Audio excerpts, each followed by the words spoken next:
My adventure started at the end of 1989, when I promised my late father I would go in search of the truth.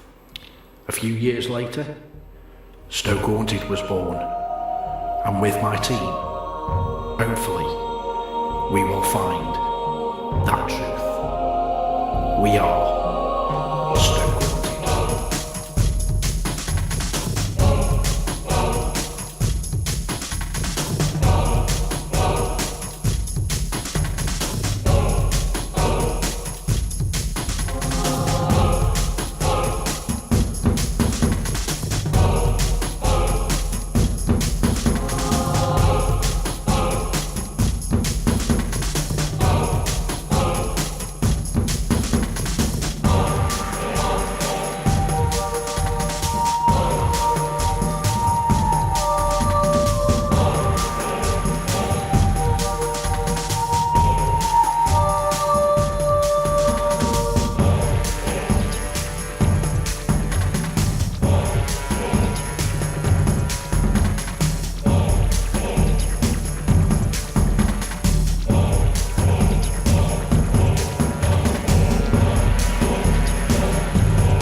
And would you like to tell the Stoke Haunted team and their viewers who you are and where we are? Yeah, Scott Forrest from the Ash Inn, Malcop.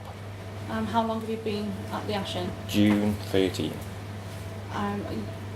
You mentioned that there was some family ties to this place before you actually took over? Yeah, my wife's been here 2 years previous to that in the kitchens, chef-wise. Links with the Sally to something like bomb shelters or something like that. There's communication device down there that I don't know what it's linked to, pre-war or after the war.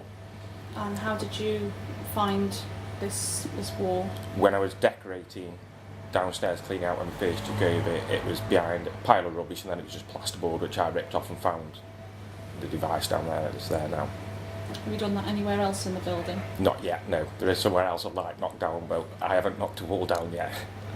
You're biding your time, are you? Yes. Okay. So, how do you feel about the premises in general? Any atmospheres or anything like that? No, the things that happen, I just put down to it being an old building. You know, glasses falling off shelves. We had a light fitting behind the bar fall off and just missed one of the waitresses the other day. And that sort of thing. That, you know, it's literally, I'll be in the bar and in the restaurant, like a couple of wine glasses will fall off and you can see behind the bar they're all well tucked in. It's just... How do you go about explaining these instances? I do tend to wind the girls up about it a bit, but I just put it down to being an old building. Originally, this was the living area, like the lounge, private lounge. Of the people that were... Yeah, mid-70s it got turned into a bar. No, I rescued the prince from the skip, and I just like putting, basically a talking point from my point of view.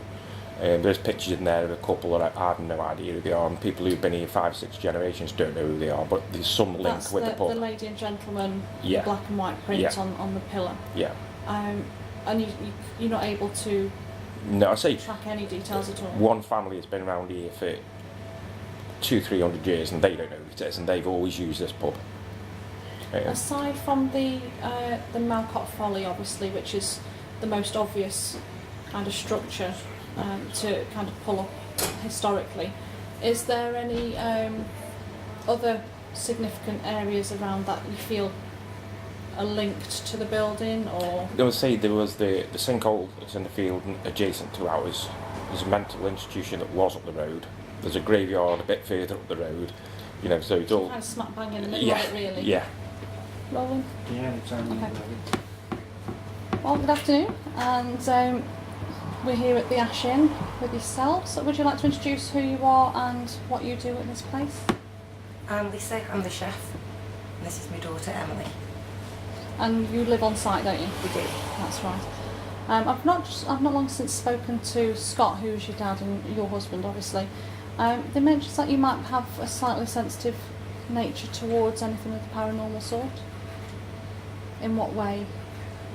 Noises, shadows, curtain poles falling off the wall, Light the light just dropping from the ceiling.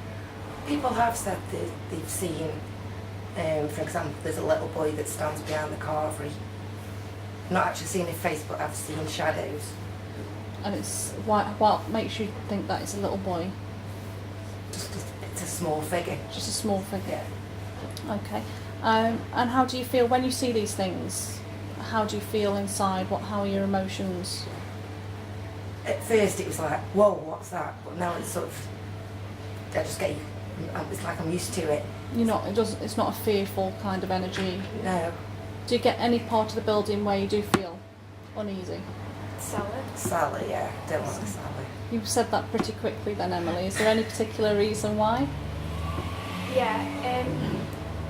One morning, when I was going to go downstairs to get some milk, and the key wouldn't go in the door, so that was my little brother trying to put it in the door. So I put it in, and I don't know why. On the other side, it's like someone had the handle. It went like that. Were they bending it down, or were they stopping you from No, turning? it went down. It went like down. someone was on the And what inside. did you do? Run up the stairs. Bless you. So you've also performed your own little experiment downstairs in the cellar. Would you like to tell me a little bit more about that? We put our phones like in different places in the cellar because there's 3 parts. First we put it in the middle, then the top half where like the ice machine is, and then the bottom where the ice cream is. And the only place where we found something was the middle bit, and then yeah, on the recording was just. What gave you the idea to do that kind of thing? Well, it was sort of my brother's idea, so just went along with it, and then yeah. Went along with it, and how did you feel when you actually listened to the recordings back? Sort of like, I felt like, did someone go down there? But my dad said that he didn't go down there. The only thing that he did, near the end, you can hear a door. He said, open the door and turn the lights on, and that's it. And that was the only thing that did. And obviously, you've already told me you did this after hours as well, so there was no Yeah, passing traffic really. Well, there would have been light traffic, I suppose, but also there's nobody actually in the bar. Is it relatively quiet here at night times? So you. Is there some kind of spirit that's from the past? Okay. Do you feel that there's any familiarity with anything that you A feel? lot of mornings when I'm in the kitchen setting up, because we take the tills out at night, take them upstairs, then we cash up, and then in the morning I come down, Scott comes down and brings the tills down, puts them in. You can hear the bank, The kind of crash of them the going in. change, Yeah. chinging when you put the tills in. Now I can I'll hear that noise, so I'll come round to the carvery. Because I've heard this noise, thinking, oh, I'll ask him make a brew, or I'll ask Scott if he wants a brew. And I'll come round, and I've heard distinctly the tills go in and the tills shut. And I'll come round and There's no till in there's there. no Scott, and the till drawers are still open from the previous night. Or is it all in? All I- over.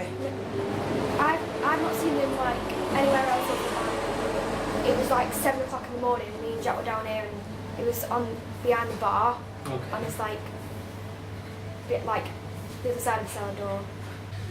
The till one is main, obviously, In the morning. in the morning, it's any time from 11:30 up to more or less 12 o'clock when we open.